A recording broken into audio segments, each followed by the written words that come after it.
Mercoledì 8 febbraio 2023, un cordiale saluto a tutti voi carissimi amici radioascoltatori e benvenuti ad un nuovo appuntamento con Edicola Belluna, la rassegna stampa di Radio ABM. Un saluto anche a chi ci sta guardando in diretta dalla pagina Facebook di Radio ABM e dal canale YouTube dell'Associazione Bellunesi nel Mondo. Dai nostri studi in via Cavour 3 a Belluno, Marco Crepas vi accompagnerà nella lettura dei quotidiani dedicati alla provincia di Belluno. E diamo subito uno sguardo ai titoli presenti sulle prime pagine dei quotidiani bellunesi. Incominciamo con il Gazzettino di Belluno, notizia messa in primo piano, processo BIM Gas, tutti assolti. Dopo il filone del TAR si chiude anche quello penale. Per il giudice non c'è stata nessuna turbativa d'asta, in gioco un appalto da 90 milioni di euro, cancellate le ombre sui 3 amministratori finiti sotto accusa. L'abbraccio liberatorio dell'ex sindaco Paolo Perenzine con il suo difensore avvocato Luciano Perco dopo la lettura della sentenza è il simbolo della giornata di ieri. La fine di un incubo per i 3 amministratori bellunesi accusati di aver turbato la gara del gas in provincia, assolti perché il fatto non sussiste, oltre all'ex sindaco di Feltre, il sindaco di Quero Vas e amministratore unico di BIM Infrastrutture Bruno Zanolla e il direttore tecnico della società ex senatore Giovanni Piccoli. Il PM aveva chiesto 8 mesi di reclusione per ciascuno, ora il procuratore Paolo Luca attende le motivazioni tra 90 giorni e deciderà se impugnare o meno la sentenza. Le reazioni, finito un incubo, sempre operato nella legalità. Abbiamo sempre operato per il bene dei cittadini bellunesi, questo è il commento univoco dei 3 imputati ieri dopo la soluzione piena. L'ex sindaco Perenzin del comune di Feltre, dopo la pubblicazione farò delle dichiarazioni pubbliche perché non è una vicenda del tutto lineare. Ancora dalla prima pagina del Gazzettino di Belluno, entra contromano in autostrada a schianto frontale, incidente tra i caselli di Vittorio Veneto dell'A27 all'altezza di un cantiere, un ferito. Il bilancio è di una persona ferita, fortunatamente non grave, e 2 auto danneggiate, ma poteva finire in tragedia. L'incidente è avvenuto lunedì sera sull'autostrada A27. All'origine dello schianto una vettura che procedeva a contromano scendeva in corsia nord tra i 2 caselli di Vittorio Veneto. Alla guida un 27enne di origini ghanesi non è riuscito ad evitare l'impatto con l'auto che procedeva verso nord in un'area di cantiere verso la galleria Monte Baldo.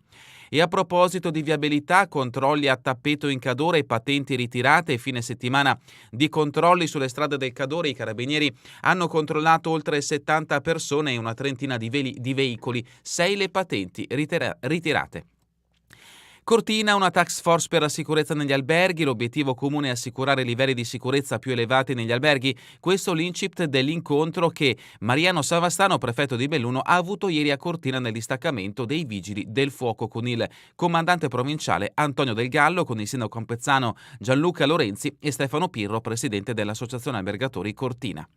Mondo dell'hockey, finale scudetto, Afro subito sul sicuro all'Olimpico, si inizia con il 3-0 al Merano. E la foto di copertina invece dedicata al soccorso da parte dei Vigili del Fuoco verso un cavallo finita in acqua, ha rischiato di annegare, cavalla nel torrente, i pompieri la salvano. La cavalla Gordi dopo il recupero dalle acque del torrente, come si può vedere da questo scatto.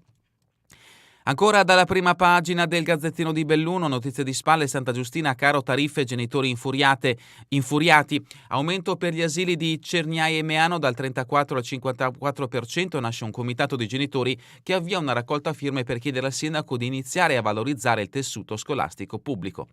Montagna, 8 milioni per Cadore e Alpago Zoldo, individuate 2 nuove aree interne, Alpago Zoldo e Cadore, un passaggio che permetterà l'accesso a 4 milioni di euro ciascuna per potenziare i servizi. Il provvedimento è stato approvato dalla Regione del Veneto quale sostegno alle aree più periferiche delle montagne colpite dal fenomeno dello spopolamento.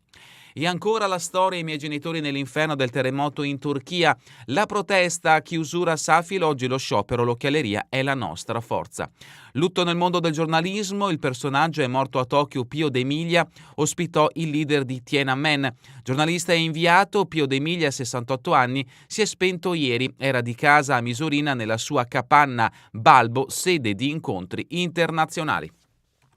Questa dunque è la prima pagina del Corriere delle Alpi. Passiamo alla prima pagina del del Gazzettino di Belluno. Passiamo adesso invece alla prima pagina del Corriere delle Alpi. In questo caso È identica la notizia messa in primo piano: tribunale, gara del gas, tutti assolti, non ci fu turbativa d'asta. Strade sicure, troppi incidenti per la velocità, nuovi velox e più controlli. Sanità, un ulteriore approfondimento, in questo caso da parte del Corriere delle Alpi. Per quanto riguarda la sanità del San Martino, un solo medico a dermatologia, attività a rischio al San Martino. Ieri si è parlato del reparto di neurologia, l'approfondimento oggi invece riguarderà quello di dermatologia. Cortina, sicurezza da adeguare, la corsa degli alberghi, foto di copertina, frittelle, crostoli e giuseppine, caro inflazione sul carnevale. L'aumento del prezzo delle materie prime ha messo in difficoltà i pasticceri bellunesi, costretti a rivedere i prezzi dei dolci tipici del carnevale. Costi raddoppiati, ma noi abbiamo ritoccato solo del 5-10% e la qualità resta immutata. Le storie, campane a morto, poi nome e biografia nel sito parrocchiale. Parliamo della parrocchia di Pedavena. Ancora dalla prima pagina del Corriere delle Alpi, notizie dalla Regione Veneto: Scaroni, gas, più forniture dall'Algeria, ora va meglio. E ancora parla il vescovo Gambizzato, il mio incontro con il Papa. Cristian Carlassare, vescovo vicentino in Sud Sudan, racconta il suo incontro con Papa Francesco. Un altro richiamo dalla prima pagina del Corriere delle Alpi: la tragedia, tecnico veneto disperso in Turchia. Per quanto riguarda il terremoto che ha colpito Turchia e Siria, il 60enne di Martellago era a Kahramanmaraş in un hotel che è crollato. E a proposito di questa immane tragedia, morti e macerie, il ground zero dell'Anatolia. I vivi chiamano i nomi dei morti, li chiamano ancora ormai con rabbia: Murat, Murat, dove sei Murat, perché non viene nessuno ad aiutarci? Tutto immobile davanti alla scuola materna di Gaziantep, silenzio nel quartiere Ibrahimli. La sindaca Fatima Sain ha dichiarato di non poter raggiungere 30.000 persone nel solo distretto di Ijaniye. I vivi, i morti e i dispersi sono soli. Sono saltate le strade. Questa dunque è la prima pagina del Corriere delle Alpi ed entriamo al suo interno. Breve panoramica riferita alle notizie di carattere nazionale e internazionale, poi proseguiremo con i fatti prettamente bellunesi e ovviamente in primo piano ci spostiamo in Turchia e Siria, dove è avvenuto questo immane terremoto. Ground Zero Turchia, questo il titolo. Nell'epicentro Gaziantep, dove la devastazione ha distrutto anche le strade. Per scappare tra i dispersi c'è un italiano, un tecnico veneziano di 60 anni. Ore d'ansia per la famiglia. Ed ecco in questo scatto, per chi ci sta guardando da Facebook o YouTube, i soccorritori che portano in salvo una donna che era sepolta sotto le macerie a Kahramanmaraş. Queste alcune dichiarazioni: ci sono interi palazzi abbattuti, metri e metri di rovine dove non arrivano i soccorsi. Non riesco a parlare con mia madre, ha 92 anni, è solo al freddo, le ho parlato per pochi secondi. Sono vivo per miracolo, ma adesso voglio restare per aiutare questa gente. La testimonianza di un giovane di Montecchio Maggiore in Turchia. Abbiamo sentito un boato pazzesco, tremava tutto, ma siamo riusciti a metterci in salvo. Lavoro per un progetto con i bambini siriani, sono qua da 1 anno e mezzo. Il Veneto disperso in Turchia, siamo a pagina 4, a Maerne solo angoscia. Angelo Zena, 60 anni, e domenica si trovava nella città di Kahramanmaraş per lavoro. Drammatica attesa a Martellago, dove vive con la moglie Patrizia. È padre di 2 figli. Un cielo porpora che si specchia sul canale Grande. L'ultimo post su Facebook di Angelo Zena domenica mattina è un video della pagina Venezia. Non è Disneyland. Poco prima aveva pubblicato il corteo acqueo che ha dato inizio al carnevale. Era già a Kahramanmaraş, nella città della Turchia orientale, rasa al suolo dal terremoto, ma il suo cuore era in laguna. 60 anni compiuti ai primi di gennaio, nato a Saronno, Varese, vive in una casa immersa nel verde a Maerne di Martellago con la moglie Patrizia Costarella, 48 anni, imprenditrice digitale e rappresentante di Herbalife. L'ultimo contatto risale a domenica sera, poche ore prima delle scosse che hanno sbriciolato la Turchia. L'albergo dove alloggiava è crollato e i soccorsi tardano ad arrivare. Ed ecco un primo piano appunto di Angelo Zen in aereo, a sinistra con la moglie Patrizia, a destra l'albergo Sara dove si trovava durante il terremoto. L'invasione dell'Ucraina, approfondimenti a pagina 5, tank per Zelensky, il ministro della difesa tedesco a Kiev, primi Leopard consegnati entro 2 mesi, il presidente ucraino domani a Bruxelles. Lo scontro politico, notizie che ci portano in Italia, Fazzolari nel mirino, armi a scuola, opposizioni all'attacco, il PD vuole tornare a Libro e Moschetto, Meloni difende il suo braccio destro, ha smentito, è un caso che non esiste. Cosa ha detto? Col generale Federici non abbiamo parlato affatto di scuola, ma soltanto addestramento delle forze armate, mai pensato al tiro a segno a scuola. Io penso che gli studenti nell'orario scolastico debbano fare sport per formare il loro fisico, corsa atletica, nuoto. Per il tiro a segno ci sarà tempo da adulti. In Italia a 14 anni si può iniziare a praticare il tiro a segno, il tiro al piattello e di fossa in generale è una polemica che ha davvero poco senso. Ma andiamo avanti con le notizie che riguardano sempre la politica italiana. Milano, Meloni sul palco per la volata di Fontana, ma parla solo di governo. La chiusura della campagna elettorale del governatore si trasforma in un autoelogio della Premier. Gli alleati ostentano unità, Berlusconi non ci divideranno mai, la vittoria avrà un riflesso europeo. Notizia che ci porta appunto in Lombardia, dove questo prossimo fine settimana si voterà per le elezioni regionali. Sempre dal Veneto, in questo caso pagina 10, il vescovo colpito a fucilate incontra il Papa. Francesco mi ha chiesto se ho paura, io gli ho risposto no. Don Carlassare, missionario vicentino, vittima 2 anni fa di un attentato, ha visto Papa Bergoglio in Sud Sudan, le ferite sono il mio dono a questo popolo. Consiglio regionale, no all'intitolazione di vie e piazze a chi ha commesso crimini efferati, ma la maggioranza si spacca sull'estensione della legge anche ai dirigenti fascisti. La Lega vota a favore, Fratelli d'Italia erige un muro, significherebbe cancellare la storia. Vediamo in questo scatto simboli fascisti a Baldenic, siamo in provincia di Belluno sull'opera di Erika Lilcane dedicata alla Resistenza. E adesso le notizie che riguardano prettamente la provincia di Belluno, siamo a pagina 15, operazione a tutto gas, non turbarono la gara del gas per Enzin, Piccoli e Zanolla assolti, formula piena perché il fatto non sussiste per ex sindaco di Feltre, direttore e amministratore unico di BIM Infrastrutture. Per Enzin, l'ex sindaco di Feltre dichiara nessuna pressione, la dirigente l'ha ammesso in aula, soddisfazione da parte degli imputati, l'ex senatore Piccoli, ho fatto solo il mio dovere. Siamo a pagina 17, incidenti in aumento, colpa della velocità, nuovi autovelox e maggiori controlli. Nel 2022 ci sono stati 652 sinistri con 13 morti e 459 feriti. I sindaci chiedono di installare dispositivi sul ponte Cadore. Previste anche campagne informative e il prefetto necessaria la sensibilizzazione. Notizie adesso che riguardano il capoluogo, il consigliere replica Davide Noro e i PB e Bortoluzzi sul bilancio, abbiamo posto le basi per la Belluno del futuro.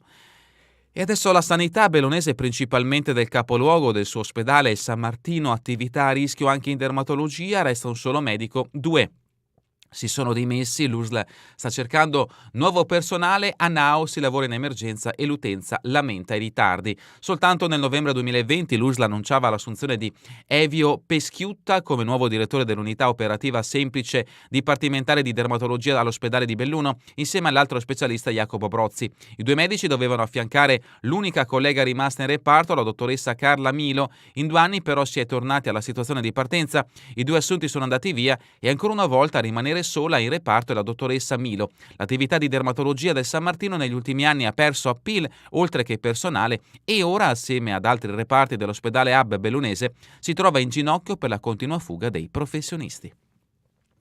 Cittadini uniti per difendere la sanità locale, un gruppo di bellunesi ha deciso di scendere in campo, la situazione è molto critica, bisogna fare qualcosa, chiusa cittadinanza attiva con la sua presidente Ottorina Bompani.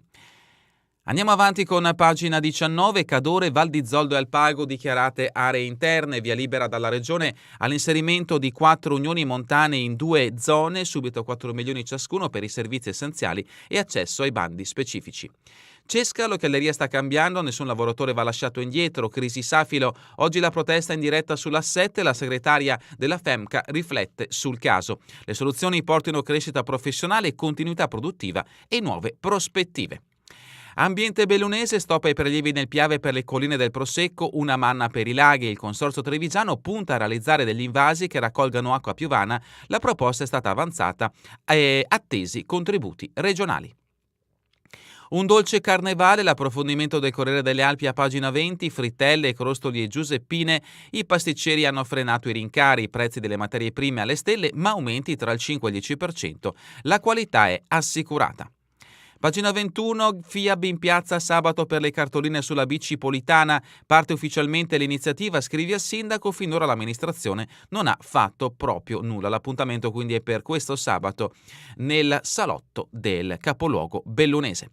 Notizia di spalle, il CAI batte cassa, la regione aumenta il budget per i sentieri. Per il momento confermati 150.000 euro, ma l'assessore ne promette altri 50.000. Pagine che riguardano adesso Feltre e il Feltrino, siamo a pagina 22, un ladro solitario in 2 ristoranti, spariscono le mance e le monete in cassa. Nel mirino la locanda di via Montelungo e il mizzo all'Altanon. Prima di andarsene il malvivente si è bevuto una Coca-Cola. Maniglioni antipanico manomessi durante l'orario di apertura per avere strada libera ed evitare di forzare porte e finestre. Ancora da Feltre, taglio erbe e ramaglie nelle isole ecologiche per migliorare il decoro. La rassegna 5 serate del CAI dedicate alla montagna con libri e autori. Passiamo a Pedavena, notizia che ha avuto un richiamo dalla prima pagina, siamo a pagina 23, i rintocchi di campana annunciano i decessi e i lutti sono condivisi sul sito della parrocchia. Aggiornamento tempestivo di Don Alberto Ganz, parroco di Pedavena, il portale è pensato per mantenere un collegamento con la comunità. E sempre da Pedavena, lunedì, distretto del commercio, le opportunità del bando spiegate agli operatori. Fonzaso, locale totalmente rinnovato, riapre la pizzeria La Finadora. Appuntamento venerdì con apertura alle 5.30 e serata con musica dalle 19, investiti 300.000 euro e uno staff di 23 persone. Festa per nonna Carmela che ha compiuto 100 anni, ieri ha ricevuto l'abbraccio di familiari e amici. E continuiamo con il Feltrino, sempre da Pedavena, è un febbraio da tutto esaurito sulle piste del Monte Avena, è il periodo delle settimane bianche che si mescolano agli sciatori del weekend. Il presidente Gorza, per noi è importante lo scopo sociale di avvicinare i giovani allo sport. Santa Giustina, gestione dei 3 cimiteri, invito alla ditta Tranquillo. Se rende il Grappa a riconoscere un raggiro, incontro in biblioteca, l'appuntamento in questo caso è per venerdì 24 febbraio alle ore 20:30. Fonzaso, ultime autorizzazioni per la consegna del secondo piano, parliamo della medicina di gruppo di questo comune del Basso Feltrino. A Lano di Piave si schianta con l'auto, ferito un 48enne. Ha distrutto la sua Fiat Punto mentre stava rientrando in paese, ma se l'è cavata con una lesione alla spalla, disavventura ieri pomeriggio per un cittadino marocchino che lavora e abita nel Basso Feltrino. Sedico rette grincarate in casa di riposo, De Paris bisognava attendere. Bocciata la proposta di aspettare 3 mesi per vedere l'andamento delle bollette, nuove tariffe decise a dicembre, ma nel frattempo il prezzo del gas è calato. Notizia di spalle, Borgo Valbelluna, legalità, la PM Gallego incontra gli studenti, in questo caso l'appuntamento è per venerdì 20 febbraio nella palestra di Lentiai. Sospirolo, affrontare le emergenze, c'è il manuale comunale. Sedico, scuola edile, torna il corso per utilizzare la motosega e ancora da Sedico la vendita delle arance AIRC diventa esperienza didattica. Passiamo a Longarone con pagina 26, campetti sportivi a rivalta, dateli gratis ai nostri ragazzi. Margherita Munerotto della minoranza chiede accesso più facile per i residenti. L'amministrazione, gli impianti ad accesso libero sono a rischio vandalismi. E sempre da Longarone, mascherine in piazza per sostenere le scuole, torna la festa di Carnevale a Longarone con l'attenzione al mondo della scuola locale. Ponte nelle Alpi, parco giochi di Soccer, concluso l'intervento per la riqualificazione. Ancora da Ponte, la minoranza sollecita un sondaggio sui servizi. Passiamo in Cansiglio, dorsale asfaltata, l'ambientalismo contesta l'idea. La proposta friulana per il collegamento da Piancavallo fa discutere Boato e Gazzola. Si dimentica la presenza dell'area tutelata. Spostiamoci in Agordino con pagina 27, Riva Monte, ciclabile, il parco ora progetta un tunnel al Sas de San Martin. Salta l'ipotesi di un tratto di pista a sbalzo, si opta per lo scavo di una galleria. Il presidente del parco Vigne si stabilirà per quale tracciato arrivare a Valle Imperina. Canale d'Agordo, cavallo scivola nell'acqua, gelida del Liera, salvato dai pompieri e aiutato con la flebo. L'animale era andato a finire nel torrente vicino al campeggio e non riusciva a tornare a riva. Riscaldato con una coperta, è stato affidato al veterinario, come si può vedere da questi scatti. Altre 2 notizie da Agordo, 3 borse di studio per futuri infermieri. Agordo ancora, serata contro la droga con Giorgia Benusiglio. L'appuntamento è per venerdì 17 febbraio alle 20:30. Pagina 28, Cortina, vertici con il prefetto, sicurezza, gli hotel si stanno adeguando, nessuno a rischio sospensione licenza. Il caso Miramonti ha fatto alzare l'attenzione nella caserma dei Vigili del Fuoco di Cortina, un ufficio per dare consigli. Fioccano telefonate degli operatori turistici, previsti più corsi per tecnici antincendio. Olimpiadi, oval per il pattinaggio veloce, Ghezze, facciamolo qui. L'assessore lancia la proposta a San Vito e Borca per cogliere l'occasione di realizzare la struttura dopo la rinuncia di Trento. Ancora da Cortina, pagina 29, ubriachi e drogati alla guida, sequestrate 3 automobili. I carabinieri della compagnia Pezzana hanno schierato oltre 30 uomini, 6 patenti ritirate per stato di ebbrezza e positività a sostanze stupefacenti. Sono una settantina i guidatori controllati durante l'operazione in tutto il circondario. Fatti di cronaca giudiziaria, furto all'Hotel Savoia, le immagini inchiodano un uomo ungherese. Calalzo, parte la digitalizzazione dei servizi comunali grazie ai fondi del PNRR. E ancora addio a Pio d'Emilia, a Oronzano d'adozione, l'inviato di Sky a Tokyo aveva casa a Misurina.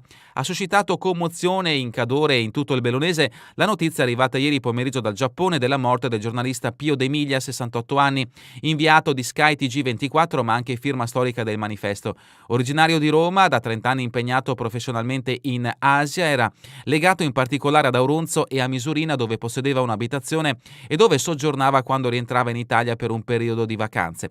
Padre dell'ex assessore comunale al turismo di Belluno, Yuki d'Emilia, durante i suoi soggiorni Cadorini non posava la sua penna di giornalista sempre attento all'attualità. Aveva realizzato alcune corrispondenze per il Corriere delle Alpi, ma era anche protagonista di iniziative culturali e di informazione, soprattutto se legate al suo amato Giappone.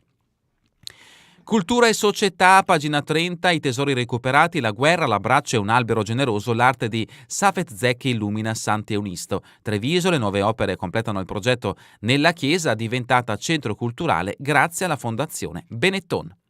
Spettacoli, Mattarella, Sanremo Sedesta, debutto patriottico per Amadeus, stand innovation al Presidente della Repubblica per la prima volta, all'Ariston Gianni Morandi intona l'inno di Mameli, poi la lezione di Benigni sulla Costituzione. Ma andiamo avanti con le notizie che riguardano il bellunese, con lo sport. Hockey, il triste di gol al Merano, favolare il Cortina, le finali scudetto iniziano alla grande. Saha, Barnabò e Adami stendono il team altoatesino. Nell'altra gara successo di misura del Renon sull'Unterland, 3-0 tra Cortinafro e Merano. Domani si torna subito sul ghiaccio, ancora all'Olimpico, la sfida all'Unterland. Rugby giovanile, le under 15 fanno il pieno, Feltrevaldo travolgente, Belluno al pago di carattere. Hockey under 17, Zoldo Padova beffa finale, Alleghe Cortina battuto. Tiro con l'arco, la Piave, 3 medaglie a Uderzo, protagonisti anche gli arcieri di Feltre. Calcio di Serie D, la Dolomiti ha scoperto Pavel Patitucci, dimostrerò al mister tutto il mio valore. Calcio di eccellenza, oggi alle 20:30 a Sedico, Lima Cavarzano cerca punti difficili contro il Sandonà. Calcio a 5, under 17, la Canottieri parte male e affonda a Monticano. Sempre per il calcio a 5, under 15, giornataccia Canottieri, tutto facile per il Villorba. Ancora sport bellunese, Bernardi, un navigatore non può sbagliare nulla, l'errore può essere fatale. Motori, il Cegiolino si racconta, è importante mettere sicurezza al pilota. Ricordo la prima vittoria nel 2011, ma il tricolore 2016 fu speciale. Terminiamo con le previsioni del tempo in Veneto per la giornata di domani. Permangono condizioni di tempo stabile, in prevalenza soleggiato con ottima visibilità, possibile residuo nuvolosità nelle prime ore sui settori meridionali della pianura, precipitazioni assenti. È davvero tutto per questa edizione di Edicola Belluno e vi ricordo che torneremo in replica questa sera via streaming alle 20, domani mattina all'1 ora locale italiana. A voi tutti un buon proseguimento di giornata in compagnia come sempre di Radio ABM, la web radio dell'Associazione Bellunesi nel Mondo.